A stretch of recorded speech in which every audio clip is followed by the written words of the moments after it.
ওয়ালাইকুম, কি অবস্থা সবার? কেমন আছেন? তো আজকে আমি বলতে যাচ্ছি কোনো কিছু মনে রাখার সাইকোলজি, মানে আমরা কোনো কিছু কিভাবে মনে রাখি।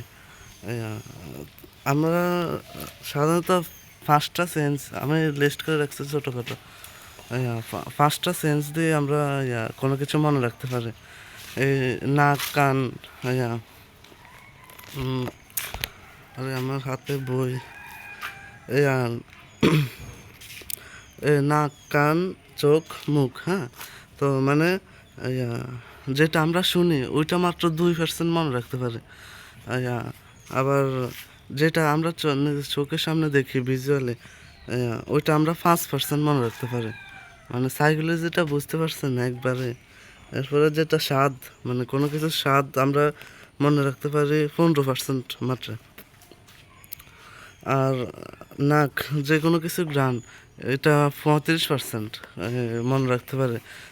ধরেন আপনি যখন বই পড়েন তখন একটা পারফিউম ইউজ করবেন সবসময়।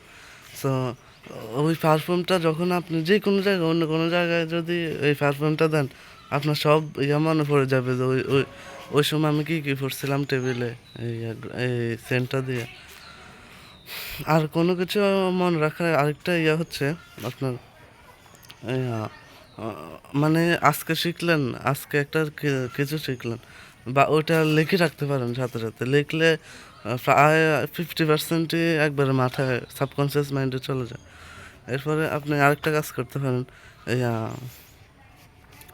এ, যেদিন শিখছেন এর দুই দুই তিন দিন পরে আবার ওই জিনিসটা দেখা, বা একটু ওইটা পড়া, একবার রিডিং পড়া, ওইটা ওইটা রিডিং করলে একবারে মুখস্থ হয়ে যাবে। কিন্তু ওই জায়গায় যদি আপনি আরও 1 সপ্তাহ লিখে রাখেন, লিখে যদি 1 সপ্তাহ ডেইলি পড়েন একবার হলেও, তো ওইটা একবারে আজীবনের জন্য আপনার ব্রেনে ঢুকে যাবে, সাবকনসিয়াস মাইন্ডে থেকে যাবে। সো বুঝতে পারছেন কীভাবে এর কাজ কেমনে।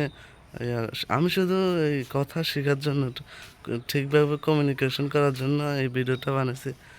কেউ অন্যভাবে নেবেন না। আর ভিডিও জার্নি অনেক খারাপ হয়েছে। সবাই সুস্থ থাকবেন, ভালো থাকবেন। আল্লাহ হাফেজ।